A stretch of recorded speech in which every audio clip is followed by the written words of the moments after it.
Pagi ini saya mau berbicara tentang menabur kebaikan. Saya sangat percaya bahwa sangat penting dalam keadaan saat-saat ini kita dapat menabur kebaikan. Dalam ketegangan, semua orang sedang tegang menghadapi hidup ini. Dan semua orang ragu menyebut kebenaran dan takut menyebut kebenaran. Nah, saudara dan saya lah di mana saja kita berada, kita menabur kebaikan. Nah, sebagai contoh pertama yang saya ambil dan tidak ada duanya adalah Tuhan Yesus. Tuhan Yesus di mana saja dia berada, dia menabur kebaikan. Dia jadi contoh menabur kebaikan. Dia ketemu orang buta melihat. Dia ketemu orang lumpuh berjalan. Dia ketemu perempuan pendarahan itu sembuh. Bahkan datang ke pesta kawin pun tidak ada anggur, dia dapat merubah air menjadi anggur. Banyak hal yang Tuhan Yesus buat dalam menabur kebaikan. Dan saya sangat mengucap syukur untuk setiap kali merenungkan kebaikan Tuhan itu, kami bisa menjadi berkat untuk orang lain. Nah, saudaraku yang kekasih, saya mengambil contoh yang kedua, saya pelajari, saya baca kisahnya Thomas Alva Edison. Karakter sebenarnya saya kurang tahu, tetapi yang menjadi contoh adalah dia orangnya bukan orang pintar. Menurut konon ceritanya dia bukan orang pintar. Waktu kecil dia dikeluarkan sekolah karena dia nggak pintar. Dan akhirnya ibunya yang mengajar dia. Saya mau lagi baca ini, ibunya yang mengajar dia. Dia sekolah di rumah, ini berarti dia homeschooling di rumah. Dia belajar dengan ibunya, itu zaman-zaman berapa ratus tahun yang lalu dia belajar di rumah. Dan hasil dari bimbingan ibunya, dia dapat menciptakan lampu pijar. Hasilnya, dunia memakai hasil karya tangan Thomas Edison. Nah, saudaraku yang kekasih, kita selidiki siapa dia. Dia ternyata orang Yahudi. Dan kita mau belajar pagi yang indah ini, agar kita benar-benar dapat menabur kebaikan. Saya mau mengajak kita buka firman Tuhan yang terambil dari Galatia pasal 6 ayat 7 sampai dengan ayatnya ke-10, Galatia pasal 6 ayat 7 sampai 10. Ayat 7 dikatakan, janganlah sesat, Allah tidak membiarkan dirinya dipermainkan, karena apa yang ditabur orang itu juga yang akan dituainya. Sebab barang siapa menabur dalam kedagingannya, ia akan menuai kebinasaan dari kedagingannya. Tetapi barang siapa menabur dalam roh, ia akan menuai hidup yang kekal dari roh itu. Janganlah kita jemu-jemu berbuat baik, karena apabila sudah datang waktunya, kita akan menuai jika kita tidak menjadi lemah. Ayat 10, karena itu selama masih ada kesempatan bagi kita, marilah kita berbuat baik kepada semua orang, tetapi terutama kepada kawan-kawan kita seiman. Awalnya dikatakan dari ayat 10 ini berbuat baik kepada semua orang. Jadi tidak terkecuali, tapi terutama pada kawan-kawan kita seiman. Saudaraku yang saya kasihi, ini hal yang sangat penting kita pelajari di pagi yang indah ini. Nah, seringkali kita dengar hukum tabur tuai dalam istilah lain, atau hukum sebab akibat. Hukum ini adalah bentuk keadilan Tuhan bagi kita manusia.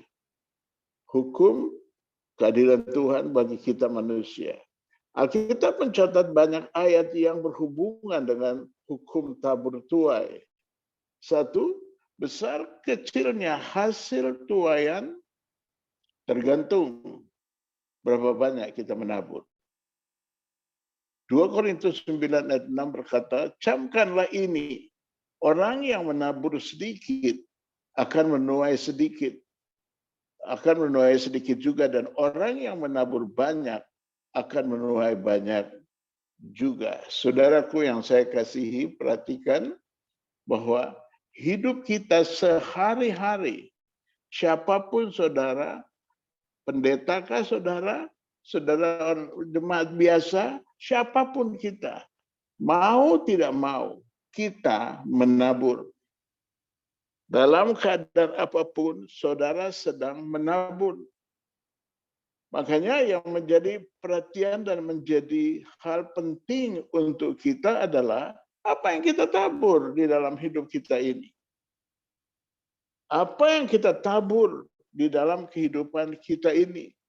Sebab dikatakan sangat jelas, apa yang kita tabur itu yang kita tuai.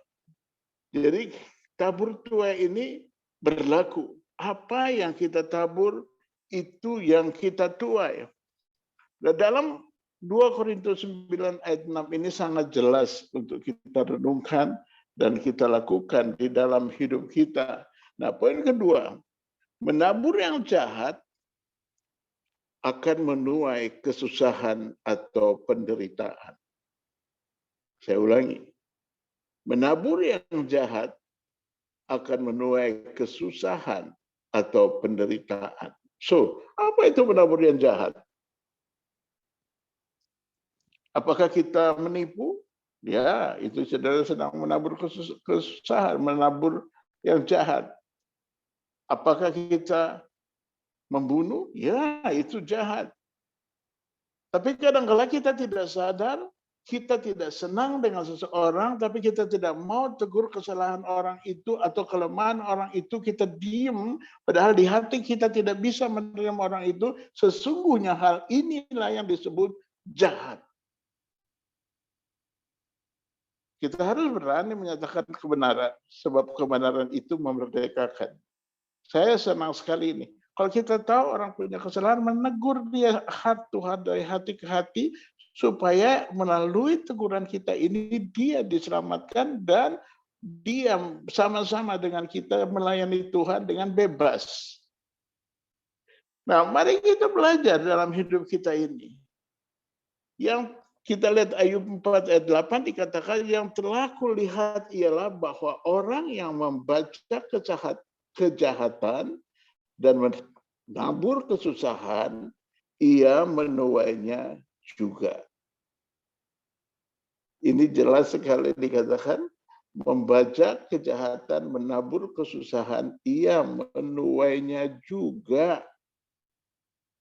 Mari kita belajar, sebab kadang-kala tanpa kita sadar, kita melakukan hal-hal yang sepertinya baik, padahal kita sedang buat yang tidak baik. Saya belajar mengucap syukur kepada Tuhan, agar di mana saja saya berada, orang dengar nama Yesus. Saya nggak perlu mimbar, saya nggak butuh mimbar. Saya butuh ketemu orang, lalu saya cerita untuk orang itu Yesus, itu Tuhan, dan orang itu bertobat. Orang mendengar nama Yesus, hati orang itu bergetar. Kenapa? Sekarang ini di Indonesia, semua mendengar nama Yesus dan semua tergetar setelah mendengar nama Yesus, jatuh cinta pada Tuhan Yesus. Ini sudah tidak bisa disangkali lagi. Keadaan sudah mengakui Yesus itu Tuhan. Saudara, kita belajar dalam hidup kita ini. Kita anak-anak Tuhan Yesus. Yang paling dekat dengan Tuhan Yesus adalah saudara dan saya. Apakah kita menabur kebaikan seperti Tuhan Yesus menabur kebaikan? Apakah kita menabur kebaikan seperti apa yang dikatakan Tuhan Yesus? Poin ketiga, menabur kebaikan pada yang kesusahan akan dibalas Tuhan sendiri.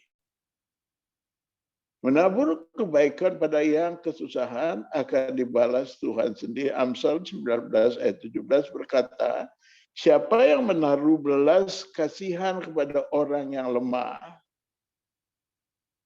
memiutangi Tuhan yang akan membalas perbuatannya itu. Saudara, siapa menaruh belas kasihan kepada orang lemah, memiutangi Tuhan dan yang akan membalas perbuatannya itu. Jadi setiap kali kita bertemu orang, ada orang yang kuat, ada orang yang berhasil, ada orang yang hebat. Tapi kalau kita ketemu dengan orang lemah, orang yang bermasalah, orang yang membutuhkan pertolongan kita, saudara dan saya, kita perlu jadi berkat untuk orang itu. Bukan sedikit kita ketemu orang yang sangat perlu pertolongan Tuhan. Bukan sedikit, banyak sekali orang membutuhkan pertolongan Tuhan. Mereka mau lari kemana cari pertolongan Tuhan? Saudara dan saya lah menjadi jawaban untuk orang-orang itu. Mereka membutuhkan pertolongan Tuhan. Saya kemarin ke pasar, temani istri saya seminggu sekali ke pasar, masuk pasar, jalan di pasar, masuk satu warung yang agak rapi. Saya lihat yang nungguin warung itu, mukanya sih muka orang Cina.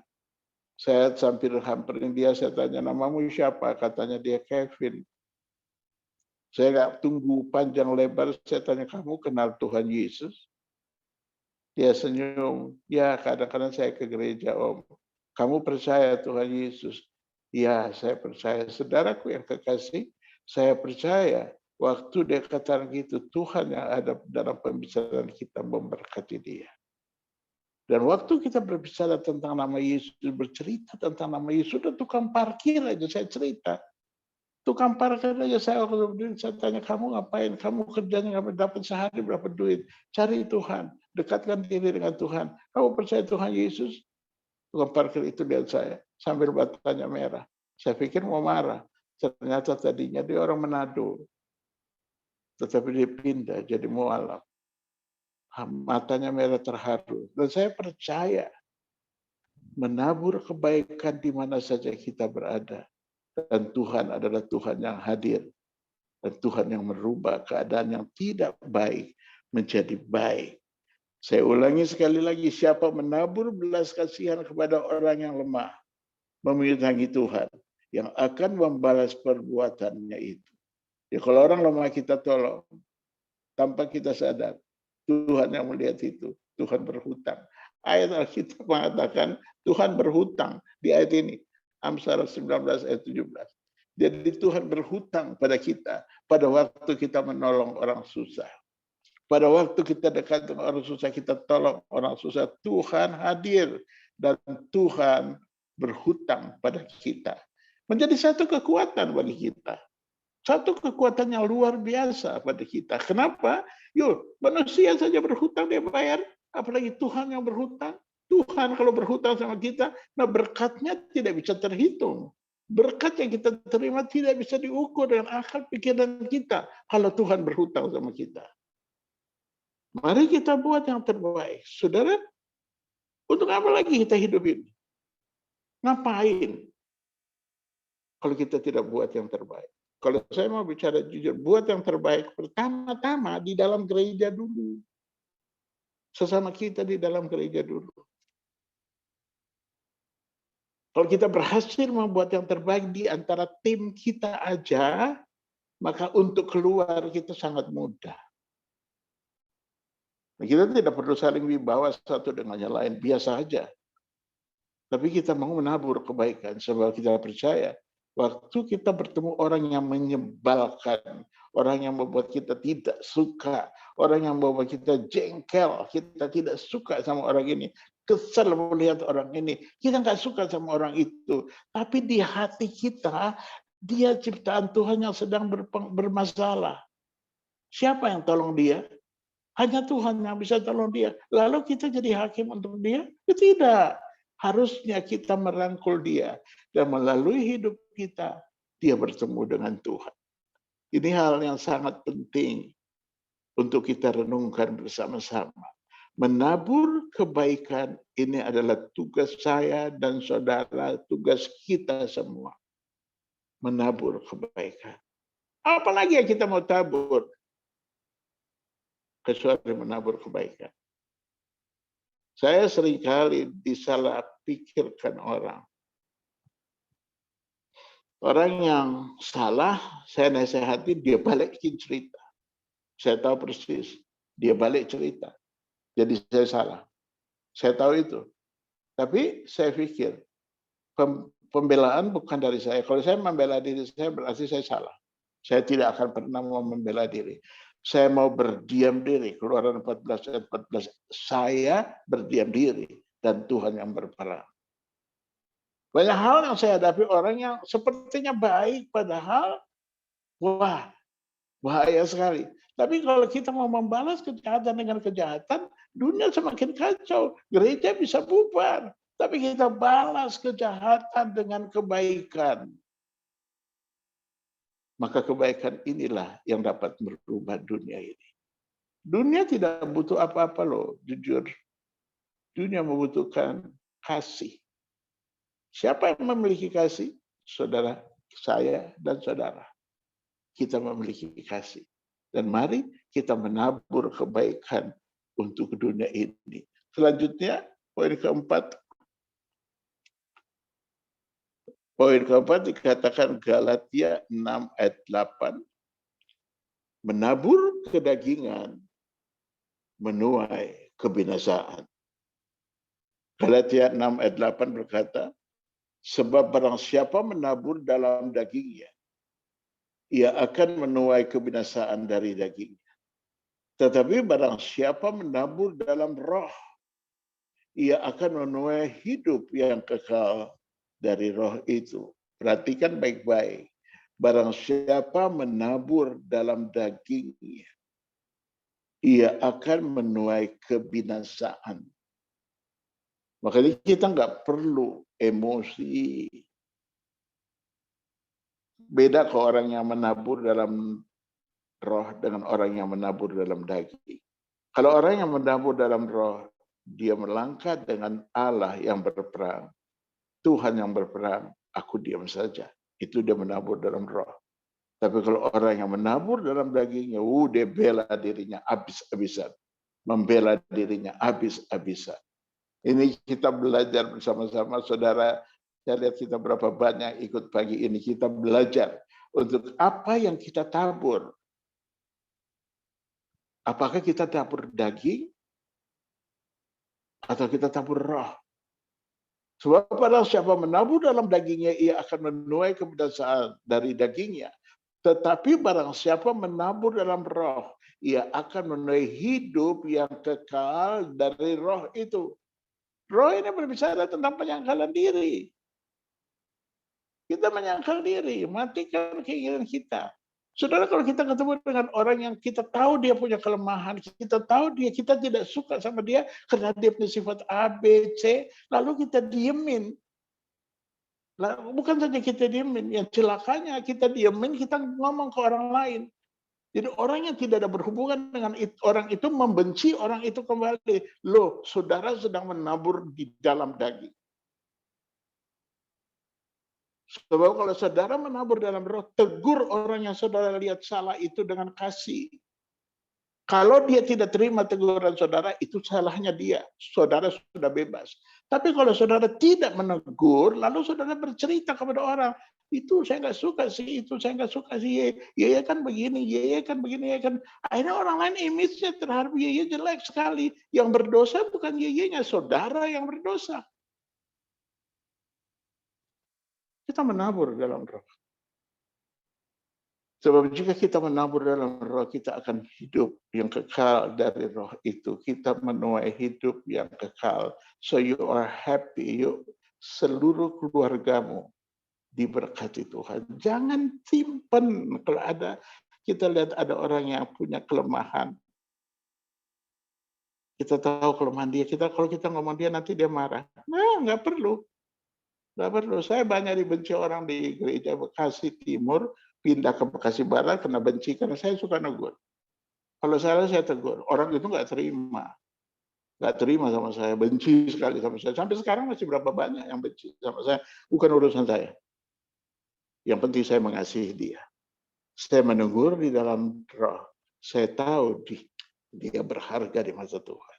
Dulu yang sama-sama saya, hebat. Kalau dia berbuat salah, saya tegur. Karena dia masih satu marga dengan saya. Dan itu lebih parah lagi. Saya dibalikin, diceritain lebih parah lagi. Tapi saya mengucap syukur. Tuhan adalah Tuhan yang membela umatnya. Kita mau berbuat yang baik. Berbuat yang baik bukan kata-kata kita membuat orang terawang-awang di udara, bukan. Tapi kata menegur sambil kita mengasihi, itu hal yang penting. Waktu kita menegur karena kita mengasihi, kita sedang menabur di dalam roh. Nah, kalau kita menabur dalam roh, kita sendiri akan menuai hal itu. Kita menuai hidup yang kekal dari roh itu. Roh dengan daging kan berlawanan, sangat berlawanan. Nah, mari kita renungkan, apakah kita menabur di dalam daging atau kita menabur di dalam roh. Penting sekali untuk kita selesaikan hidup kita. Waktu kita nggak tahu sampai kapan. Hidup ini sangat singkat. Life is short. Hidup kita sangat singkat. Kita nggak tahu kapan waktu kita selesai. Sebelum kita selesai, kita di antara kita selesai dulu. Supaya hidup kita diberkati Tuhan. Hidup saudara diberkati Tuhan. Kita lihat poin kelima. Poin kelima dikatakan apa? Menabur kebenaran, menuai pahala. Amsal 11 ayat 18 dikatakan, tetapi siapa yang menabur kebenaran mendapat pahala yang tetap. Sedangkan orang yang menabur kecurangan akan menuai bencana. Wow, saya membaca ayat ini ngeri sendiri. Kenapa? Saya menabur kebenaran, saya tahu saya akan dapat pahala. Tetapi orang yang menabur kecurangan akan menuai bencana. Saya percaya sekali bahwa hidup kita ini ada dalam pandangan Tuhan. Mari kita menabur kebaikan, kita menabur kasih setia, agar melalui hidup saudara, melalui hidup kita, orang lain dapat diselamatkan. Saudaraku yang kekasih, jika kita saling merangkul dalam gereja dengan tidak melihat kelemahan orang lain. Mungkin ada orang yang lemah, bahkan lemah sekali. Ya tugas kita merangkul dia. Sampai dia mengalami terobosan. Dia lepas dari masalahnya. Itu tugas saudara dan saya. Dia merdeka, tugas saudara dan saya. Sewaktu dia merdeka, saya percaya dia juga bisa memerdekakan orang lain. Maka kita tidak terlalu sibuk menyelamatkan orang lain.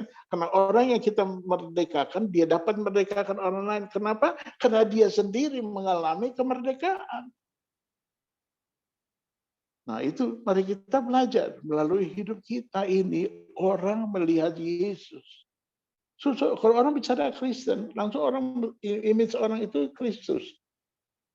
Kalau saya bicara di depan teman-teman orang-orang sahabat saya yang lama yang agamanya agama sebelah, begitu saya bilang saya pendeta, mereka langsung pasang jarak. Kenapa? Karena mereka tahu pendeta itu gimana.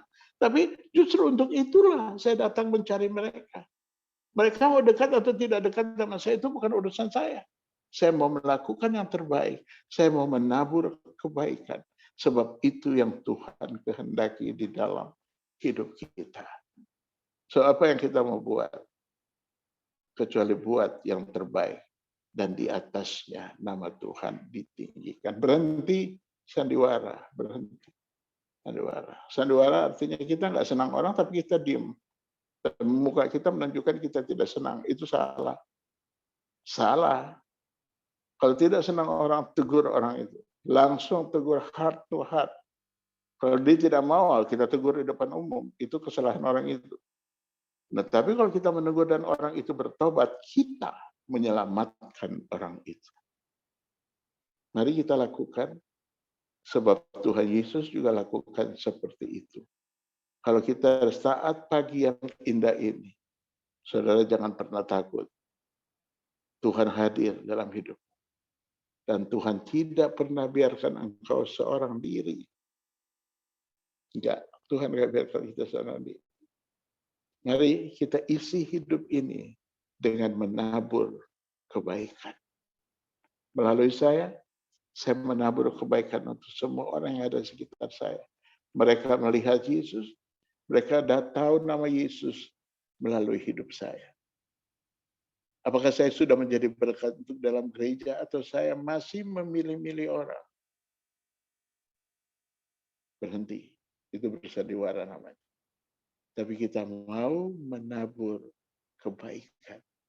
Sebab saudara menabur kebaikan, maka hidup yang kekal, hidup yang dipenuhi oleh sukacita dan damai sejahtera turun pada saudara.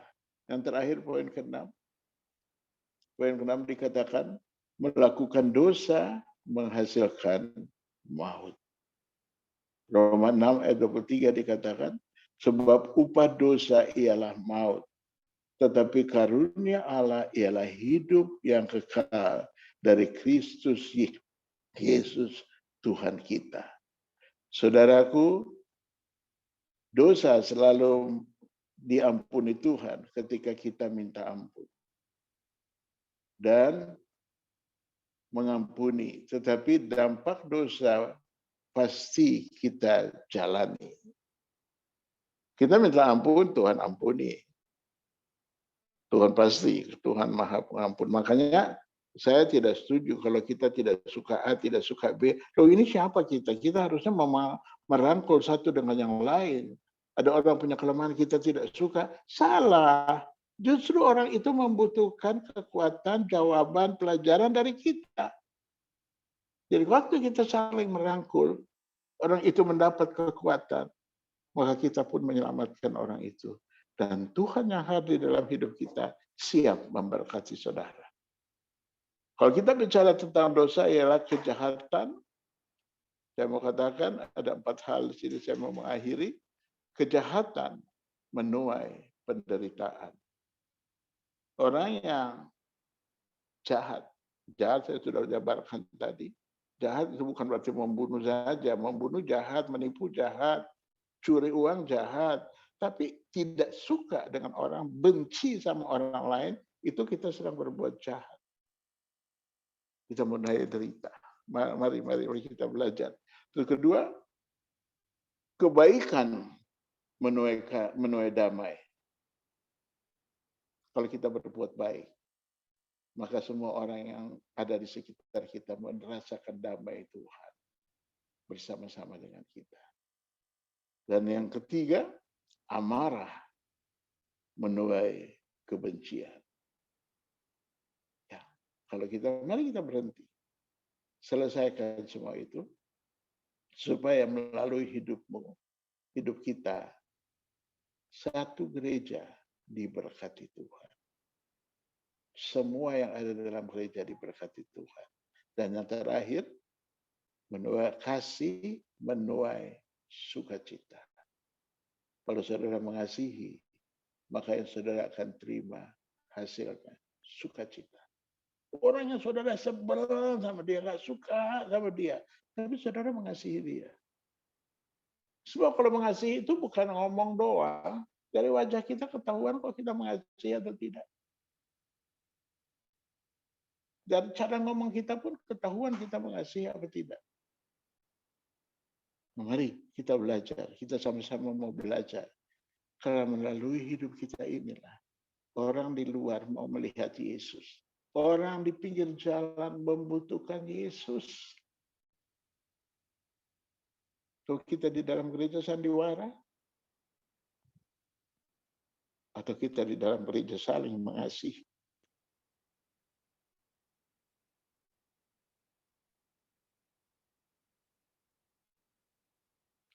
Kalau kita di dalam gereja saling mengasihi, maka kita mudah membawa orang luar masuk ke dalam gereja. Mari kita belajar. Kita tidak mau hidup bersandiwara, tapi kita mau hidup apa adanya. Melakukan kebaikan di dalam hidup kita. Karena itu yang Tuhan kehendaki. Kita berdoa. Terima kasih Tuhan Yesus. Engkau sendiri yang berbicara menuntun hamba. Urapi, sucikan, kuduskan hamba. Sehingga melalui firman Tuhan ini, kami semua diberkati dan hidup kami diubahkan Tuhan. Aku mengucap syukur untuk kasih setia Tuhan. Mengucap syukur untuk damai sejahtera Tuhan. Yang bekerja Tuhan berikan hikmat sehingga pekerjaan yang mereka kerjakan berhasil. Yang berusaha, yang dagang Tuhan urapi dagangannya. Sucikan, kuduskan dagangannya. Minta perlipat gandaan terjadi. Terima kasih Tuhan. Aku menguduskan setiap kami masing-masing. Saudara angkat tanganmu dan terimalah berkat Tuhan. Dengan saudara taat dan setia menyenangkan hati Tuhan. Maka diberkatilah engkau. Diberkatilah keluargamu. Diberkatilah usahamu. Diberkatilah engkau di mana saja engkau berada. Dan apa saja engkau kerjakan dibuat Tuhan berhasil. Terima kasih Tuhan Yesus. Hamba mengucap syukur dalam nama Yesus. Amin. Saudara, besok hari Rabu tanggal 1 Desember kita akan ikut Morning Chapel dengan tema meditation yang akan dibawakan oleh Bapak Pendeta Lukito Budiarjo. Saya harapkan kita kumpul semua agar kita diberkati Tuhan. Selamat pagi.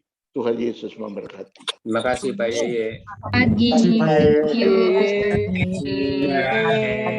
Pak Yeye. Morning.